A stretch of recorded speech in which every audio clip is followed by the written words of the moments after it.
आप सभी को राकेश मेहरा का नमस्कार। राकेश मेहरा जी के क्लासेस की तरफ से मैं आप सभी स्टूडेंट का हार्दिक स्वागत करता हूं। आज इस क्लास में मैं बात करने जा रहा हूं नीति आयोग के बारे में। पूरा का पूरा इम्पोर्टेंट है। इसमें कुछ बेसिक क्वेश्चंस है जो फैक्ट के रूप में बने हुए हैं, वो भी आए हुए हैं, और कुछ बेहतरीन क्वेश्चंस आपके लिए लेकर आया हूं नए पैटर्न पर और बहुत ही शानदार तरीके से आपके एग्जाम में आने की पूरी ताकत रखते हैं। मैं आपको विश्वास दिलाता हूं ये वो टॉपिक है जिसमें से क्वेश्चन आने की संभावना 99.9% है, इसलिए इसको बिल्कुल भी नजरअंदाज ना करें। कुछ वैल्यू एडेड इसके अंदर मैंने किया है विद प्रूफ क्वेश्चन, वो भी आपको बताऊंगा। उनको नजरअंदाज मत करना, क्योंकि जो नया पैटर्न है अब पेपर ऐसे बनेगा, उसके तहत ये चीजें हमें सामने देखने को मिलती है। तो मैं स्टार्ट करता हूं। नीति आयोग। नीति आयोग जो है, इस पर जो क्वेश्चंस बनते हैं, पहली बात तो ये पूरे क्वेश्चंस है।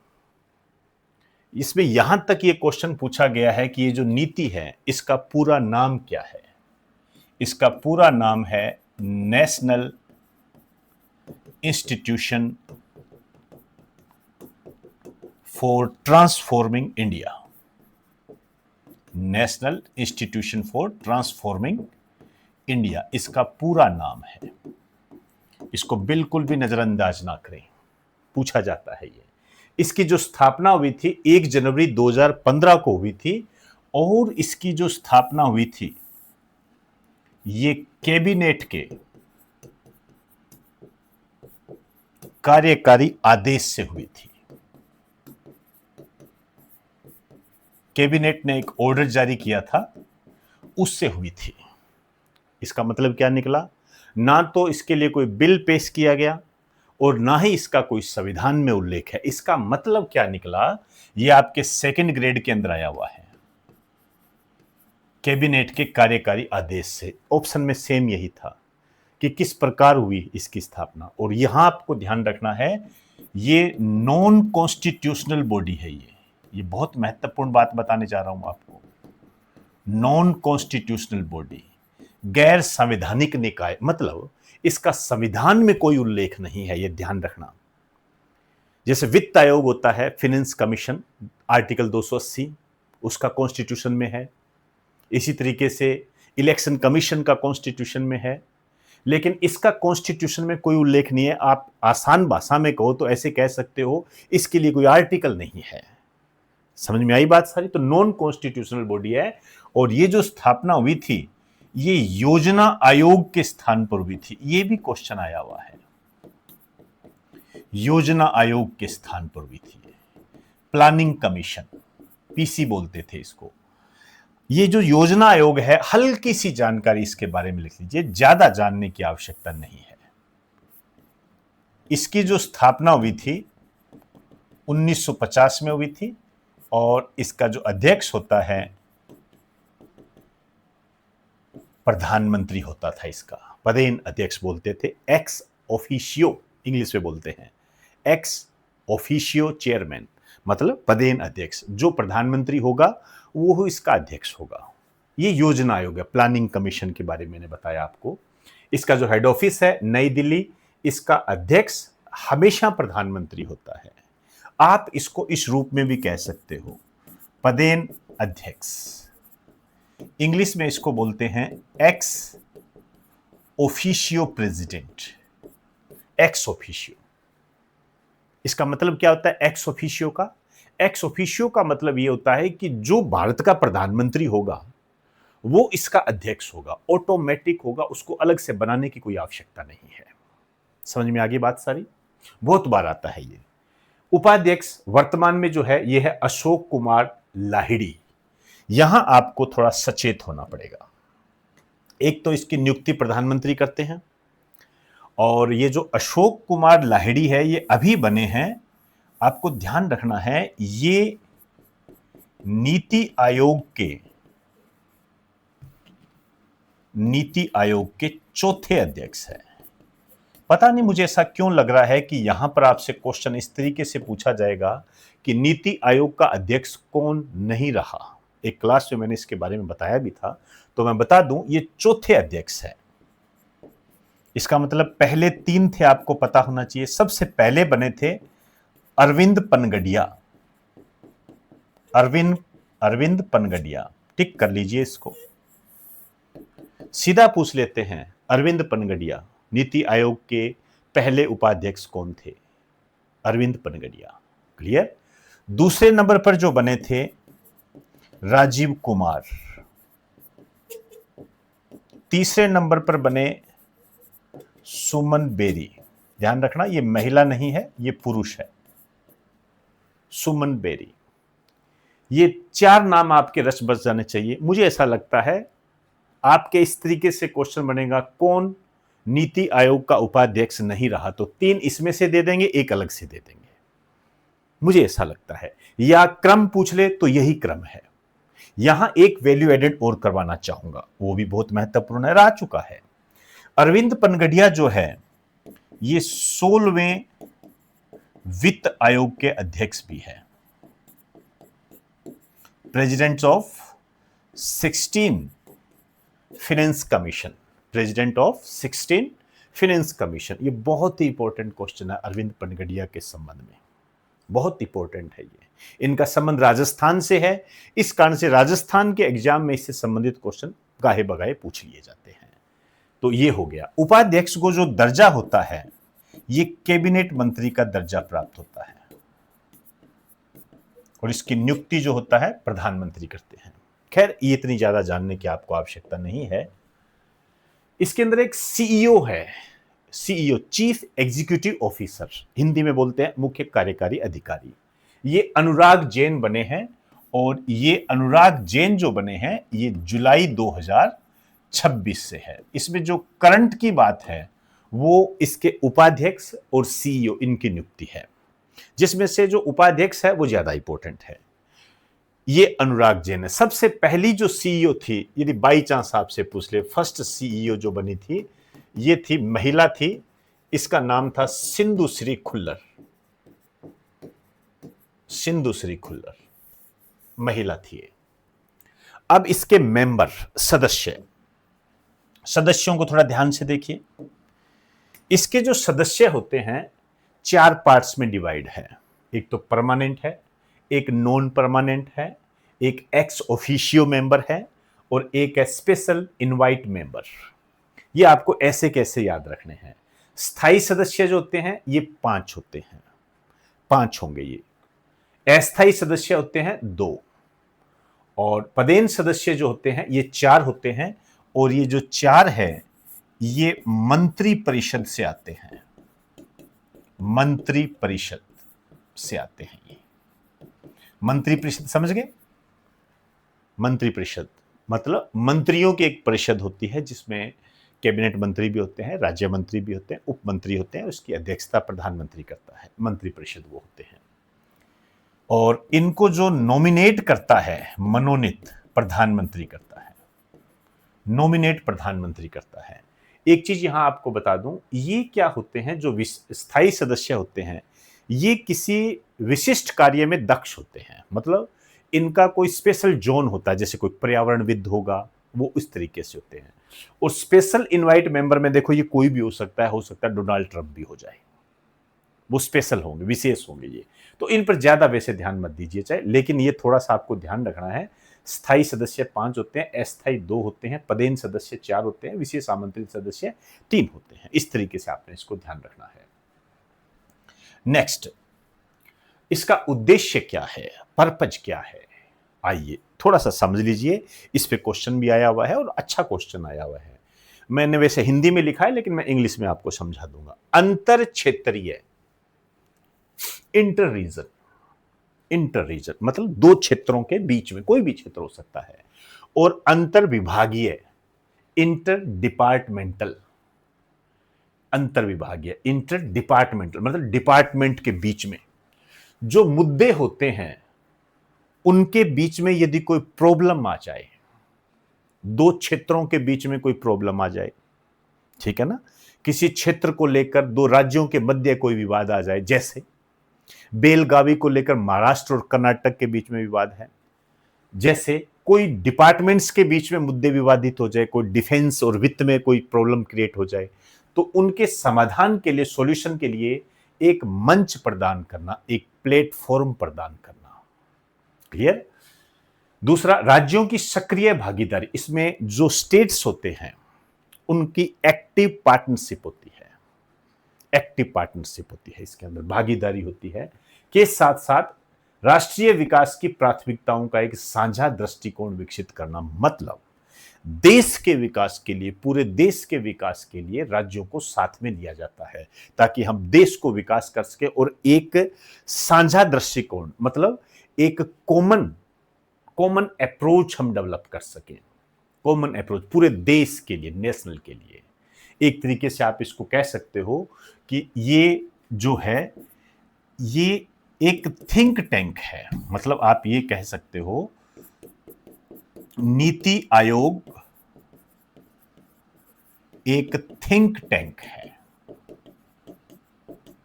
क्लियर होगी बात सारी? एक थिंक टैंक है ये होगी बात सारी। अब आपको ये ध्यान रखना है एक चीज है, नीति आयोग कभी भी मतलब वित्त नहीं देता है, पैसे नहीं देगा किसी राज्य को, पैसे वैसे काम नहीं करता, एक थिंक टैंक के रूप में काम करे। योजना आयोग क्या करता था? वो वित्त भी देता था, पैसे भी देता था। ये वित्त देने का कोई काम नहीं करता है। जरूरत हो तो एक लाइन लिख देना। नेक्स्ट,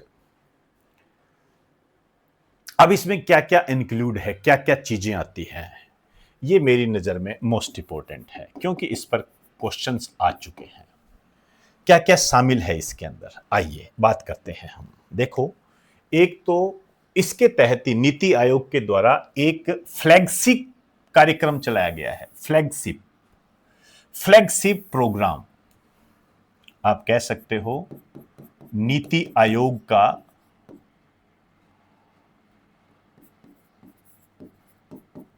ये फ्लैगशिप प्रोग्राम है। फ्लैगशिप प्रोग्राम क्या होता है? जो समाज के हर व्यक्ति को प्रभावित करता है, हर तबके को प्रभावित करता है, हर वर्ग को प्रभावित करता है, वो फ्लैगशिप होता है। अटल नवाचार मिशन, AIM, अटल इनोवेशन मिशन, इनोवेशन नए नए आविष्कार, इसको आप कह सकते हो। भाई कचरे से बिजली बना दी, ये क्या इनोवेशन है? इसको इनोवेशन कहते हैं। कोई नई बात हमारे सामने लेकर आ गए, ये इनोवेशन है। आपने एक नया ही कोई दृष्टिकोण, अप्रोच सामने रख दिया, ये इनोवेशन है। नई बात, नाम से देखो, नवाचार, नव आचार, नए विचार। तो ये एक नीति आयोग का फ्लैगशिप प्रोग्राम है। विकास निगरानी और मूल्यांकन कार्यालय, ये एक नीति आयोग का एक ऑफिस है, डिपार्टमेंटल ऑफिस है ये। आप DMEO, development management and evaluation office, इस तरीके से आप इसको कह सकते हो। DMEO ये इसके तहत आता है। ये क्या करता है? जो भी सरकारी योजनाएं चल रही होती है, जो भी प्रोग्राम्स चल रहे होते हैं, वो प्रोग्राम क्या सही तरीके से क्रियान्वित हो रहे हैं, क्रियान्वित मतलब इंप्लीमेंट हो रहे हैं, क्या सही दिशा में चल रहे हैं, क्या उससे समाज को विकास हो रहा है, क्या देश में उसके कारण कोई प्रभाव पड़ रहा है, हमने क्या प्राप्त किया, क्या खोया, वो सब बातें ये देखता है। मूल्यांकन देख लीजिए, इवोल्यूएशन, मूल्यांकन ऑफिस है ये। निगरानी रखता है, किस पर निगरानी रखता है? विकास पर, डेवलपमेंट। विकास से संबंधित क्या होती है? योजनाएं, मतलब योजनाओं पर निगरानी रखना। सरकार ने जो योजनाएं चलाई है उस पर निगरानी रखना और उनका मूल्यांकन करना, ये काम ये ऑफिस करता है। किसके तहत काम आता है ये? नीति आयोग के तहत है। तीसरा, national institution of labour economic research and development, NILERD, national institute of labour economics research and development. ये क्या है? ये नीति आयोग की ऑटोनॉमस बॉडी है। ऑटोनॉमस बॉडी है। ऑटोनॉमस बॉडी मतलब स्वायत्त निकाय, स्वायत्त, ये खुद डिसीजन लेता है। इस पर ज्यादा, इसको कहा जाता है कि आप क्या डिसीजन लोगे। स्वायत्त, ऑटोनोमस, खुद काम करती है ये। समझ में आई बात सारी? तो ये 3 बातें आपको ध्यान रखनी है। अभी मैं इसके संबंध में बात करूंगा आपके लिए। आइए, अब इसकी जो मुख्य निकाय होता है, मेन बॉडी होती है, ये होती है गवर्निंग काउंसिल। मोस्ट इंपोर्टेंट लगा दीजिए, मोस्ट टू मोस्ट इंपोर्टेंट, कोई किंतु परंतु नहीं है, ये इतनी इंपोर्टेंट है ये गवर्निंग काउंसिल। अधिशासी परिषद बोलते हैं, परिषद बोलते हैं इसको हिंदी में, लेकिन गवर्निंग काउंसिल ध्यान रखो। इसमें कौन कौन शामिल होता है गवर्निंग का? पहले तो ये बता देता हूं, गवर्निंग काउंसिल का उद्देश्य क्या है, पर्पज क्या है।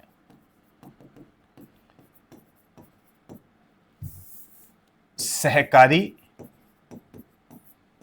या सहयोगी संघवाद को बढ़ावा देना, इसको इंग्लिश में बोलते हैं कोऑपरेटिव फेडरलिज्म। कोऑपरेटिव फेडरलिज्म, सहकारी संघवाद को बढ़ावा देना। देखिए, संघवाद क्या होता है? संघवाद होता है जहां सेंटर होता है, स्टेट्स होते हैं, जैसे इंडिया में स्टेट्स है, सेंटर भी है, अमेरिका में भी स्टेट है, सेंटर भी है। हमारे यहां पर क्या है? सहयोगी संघवाद है, कोऑपरेटिव फेडरलिज्म है। मतलब केंद्र और राज्य साथ में मिलकर काम करते हैं। जब केंद्र और राज्य साथ में मिलकर काम करते हैं तो देश का विकास होता है, ऐसा हमारा मानना है। और इसे ही हम कहते हैं कोऑपरेटिव फेडरलिज्म। ये बहुत बार आता है। यदि आप ये कहो कि नीति आयोग का उद्देश्य सहयोगी संघवाद को बढ़ावा देना है, कोऑपरेटिव फेडरलिज्म को बढ़ावा देना है, तो भी सही है, एक ही बात है। नीति आयोग की मुख्य बॉडी तो है, तो नीति आयोग का भी कहीं ना कहीं ये काम हो गया, इसका उद्देश्य हो गया ये सहकारी संघवाद को, कोऑपरेटिव फेडरलिज्म को बढ़ावा देना। कोऑपरेटिव फेडरलिज्म क्या होता है? जब सेंटर और स्टेट आपस में मिलकर काम करते हैं, उसको हम कहते हैं कोऑपरेटिव फेडरलिज्म। जैसे जीएसटी सेंटर और स्टेट दोनों का है, तो ये भी एक तरीके का कोऑपरेटिव फेडरलिज्म है। इसमें कौन कौन शामिल है? नीति आयोग, जो मैंने आपको बताया है सारे वो सदस्य इसके अंदर है, जो भी। अब इसमें क्या क्या हो जाएंगे? नीति आयोग में क्या क्या शामिल हो जाएंगे? प्रधानमंत्री से लग जाओ, प्रधानमंत्री, उपाध्यक्ष, सीईओ, और जो सदस्य मैंने बताया था ना 4 कैटेगरी, वो सारे इसके अंदर होंगे। वो तो होंगे ही होंगे। अब और कौन सदस्य शामिल होंगे आप ध्यान रखना। अब ये नीति आयोग के सदस्य नहीं है, जो नीचे येलो कलर में लिखा है ना मैंने, ये वाले, ये नीति आयोग के सदस्य नहीं है, ये नीति आयोग की गवर्निंग काउंसिल के सदस्य है, ये ध्यान रखना। नीति आयोग के सदस्य तो वही है जो पहले मैंने बताया आपको। नीति आयोग में तो क्या आता है? अध्यक्ष, उपाध्यक्ष, सीईओ और सदस्य, वो 4 कैटेगरी वाले, ठीक है ना, वो आ गए इसके अंदर। इसमें कौन आता है? वो तो आते ही हैं जो अभी मैंने गिनाए हैं, उसमें साथ साथ ये भी आते हैं। तो बड़ा कौन हो गया? गवर्निंग काउंसिल हो गई। कौन होंगे इसमें? राज्यों के मुख्यमंत्री, जितने भी स्टेट है भारत के अंदर, 28 स्टेट है, उन सब के सीएम गवर्निंग काउंसिल के सदस्य होते हैं, इसके अंदर शामिल होते हैं। यूनियन टेरिटरी, केंद्र शासित प्रदेश के सीएम। अब आप जानते हो भारत के अंदर 3 केंद्र शासित प्रदेश ऐसे हैं जिसमें सीएम है। जैसे दिल्ली की सीएम कौन है? रेखा गुप्ता, दिल्ली, पुडुचेरी, इसमें भी सीएम होता है, और J&K। समझ में आई बात सारी? अन्य अब इसके अलावा और भी तो बच गए, 5 बच गए। लक्षद्वीप हो गया, अंडमान निकोबार द्वीप समूह हो गया, चंडीगढ़ हो गया, और आपका दमन व दीव और दादर नगर हवेली हो गया। ये सब इसके अंदर है। उसमें क्या होता है? कई जगह एलजी होते हैं, लेफ्टिनेंट गवर्नर, कई जगह एडमिनिस्ट्रेटर होते हैं, प्रशासक, वो भी इसके सदस्य हैं। तो देख लीजिए, सहकारी संघवाद, ये क्या है? सेंटर। ये क्या है? राज्य। और केंद्र और राज्य मिलकर काम कर रहे हैं, गवर्निंग काउंसिल की बैठक में बैठे हैं, बातचीत कर रहे हैं। सहयोगी संघवाद क्या होता है? जहां केंद्र और राज्य मिलकर काम करते हैं। इसकी जो बैठक हुई है, 11वीं बैठक, ये स्पेशली टिक कर लीजिए, और स्पेशली टिक आपने ये करना है। इसकी 11वीं बैठक हुई 11 जून 2026 को, 26 को आप समझ सकते हो कि 2026 में हुई है, 2015 में इसकी स्थापना हुई थी, तो 2015 में इसकी पहली बैठक हुई, 2016 में दूसरी बैठक हुई, 2017 में तीसरी, 2018 में चौथी। आप समझ सकते हो आगे जब लेके चलोगे तो 2026 में 11वीं बैठक ही आएगी। तो कहीं ना कहीं हमारे सामने एक हल्का सा पॉइंट आ जाता है कि इसकी गवर्निंग काउंसिल की बैठक जो होती है प्रतिवर्ष होती है, कहीं हम कह सकते हैं। तो इसकी जो बैठक हुई 11 जून 2026 को राष्ट्रपति भवन सांस्कृतिक केंद्र नई दिल्ली, वहां पर इसका विषय सबसे इंपॉर्टेंट है 2047 तक विकसित भारत के लिए समावेशी मानव विकास। समावेशी मतलब inclusive, inclusive human development, inclusive human development. आप जानते हो कि भारत सरकार के द्वारा विकसित भारत का लक्ष्य वर्ष 2047 रखा गया है, उसी दिशा में है ये। चलिए नेक्स्ट, अब देखिए ये क्वेश्चन है आपके सामने, बहुत आसान सा क्वेश्चन। ये क्या है, एक टीचर के एग्जाम में आया हुआ है, ये टीचर के एग्जाम में ये क्वेश्चन आया हुआ है ये। और क्वेश्चन क्या है देखिए आप ध्यान से, who is the ex officio chairman. Ex officio chairman को हिंदी में बोलते हैं पदेन अध्यक्ष of NITI Aayog. Home minister, गृह मंत्री, बी वाइस प्रेसिडेंट उपराष्ट्रपति, सी प्रेसिडेंट राष्ट्रपति, डी प्राइम मिनिस्टर। तो क्या हो जाएगा, प्राइम मिनिस्टर। ये कॉमन क्वेश्चन है। अध्यक्ष, स्थापना किसके स्थान पर हुई, पूरा नाम क्या है, ये एक कॉमन क्वेश्चन होते हैं। ये आपके सामने आइए ये क्वेश्चन देखिए, ये IAS प्री 2019 का क्वेश्चन है। IAS प्री 2019 क्वेश्चन क्या है, अटल नव प्रवर्तन ब्रैकेट में देखा इनोवेशन मिशन किसके अधीन स्थापित किया गया है, समझ गए, बताया था ना अभी। अटल इनोवेशन, अटल नवाचार मिशन किसके अधीन स्थापित किया गया। ए ऑप्शन विज्ञान व प्रौद्योगिकी विभाग, science and technology department, B श्रम व रोजगार कार्यालय मंत्रालय, लेबर एंड एम्प्लॉयमेंट मिनिस्ट्री या ministry of labour and employment, C NITI Aayog, D कौशल विकास एंड उद्यमिता मंत्रालय, ministry of skill development and entrepreneurship, ministry of skill development and entrepreneurship, ये इसका पूरा नाम होता है इंग्लिश के अंदर।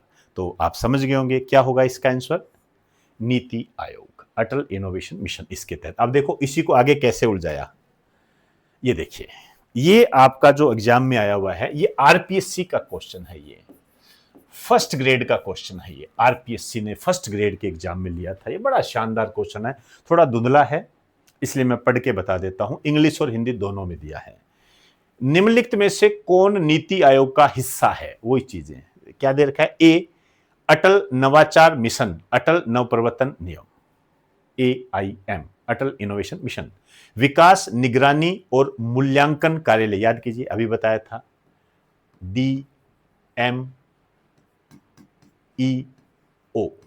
DMEO सारा बताया। संघ लोक सेवा आयोग ये होता है UPSC,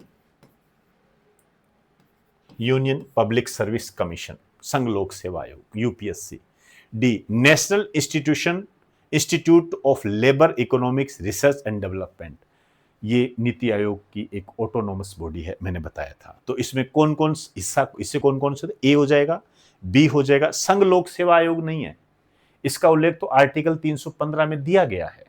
ये तो एक संवैधानिक संस्था है, IAS के एग्जाम होते हैं सिविल सर्विसेज के, वो ये करवाती है UPSC, वो है, इसका नीति आयोग से कोई लेना देना नहीं है। तो A, B और D निम्नलिखित संकेतों में से उत्तर का चयन कीजिए। पहला ऑप्शन है B, C और D, दूसरा है A, C, D, C, तीसरा है A, B, D और चौथा है A, B और C। पांचवा अनुत्तरित प्रश्न, आप जानते हो आरपीएससी जो है पांचवा ऑप्शन भी देने लगी है, तो अनुत्तरित प्रश्न यहां लिखा हुआ है, मैंने वो का वो उठाया है, पेपर में से काट के लाया हूं। तो क्या हो जाएगा इसका, A, B और D, A, B और D, इसका आंसर हो जाएगा तीसरा A, B और D। सी नहीं होगा ये, क्योंकि ये यूपीएससी है। यहां मैंने इंग्लिश में भी बता दिया है आपको, और वैसे मैंने यहां क्लियर कर दिया आपको सारी चीजें। ये भी क्वेश्चन जो ये आया है ना, ये 79वां क्वेश्चन है, तो ये 72वां क्वेश्चन है, ये इसी का ही हिस्सा है। ये भी इसी एग्जाम में पूछा गया था, आरपीएससी। आप देख लीजिए, एक एग्जाम में 2 क्वेश्चन आ गए नीति आयोग के संबंध में, इसलिए मैंने कहा बहुत इंपॉर्टेंट है। नीति आयोग के उद्देश्यों में शामिल है, यहां इंग्लिश मैंने लिख रखी है सारी, आप अपनी रिक्वायरमेंट के आधार पर देख सकते हो। नीति आयोग के उद्देश्य कौन कौन से हैं? नीतियों में अधिक केंद्रीय दखल सुनिश्चित करना। इसका मतलब क्या है? इसका मतलब है पॉलिसीज में सेंटर को दबाए रखना, मतलब सेंटर को डोमिनेंट रखना। इसका नहीं हो सकता ये। बी, समाज के उन वर्गों पर विशेष ध्यान देना जो आर्थिक प्रगति से पर्याप्त रूप से लाभान्वित है। सी, अंतर क्षेत्रीय और अंतर विभागीय मुद्दों के समाधान हेतु एक मंच प्रदान करना। डी, राज्यों की सक्रिय भागीदारी के साथ राष्ट्रीय विकास की प्राथमिकताओं का एक साझा दृष्टिकोण विकसित करना। ये इंग्लिश में मैंने आपको बता दिया था। नीचे दिए गए कूट की सहायता से सही उत्तर का चयन करें। पहला है सी और डी, दूसरा है बी, सी और डी, तीसरा है ए, बी, सी और डी, चौथा है ए और बी, पांचवा है अनुत्तरित उत्तर। आप समझ गए होंगे, इसका आंसर होगा सी और डी। एक इसका आंसर हो जाएगा। क्लियर होगी बात सारी? तो ये नीति आयोग के बारे में मैंने आपको बताया है, आपके एग्जाम में आने की पूरी ताकत रखता है। ये पूरा नए पैटर्न पर है, इसको बिल्कुल भी नजरअंदाज मत करना। तो नमस्कार आप सभी को, धन्यवाद।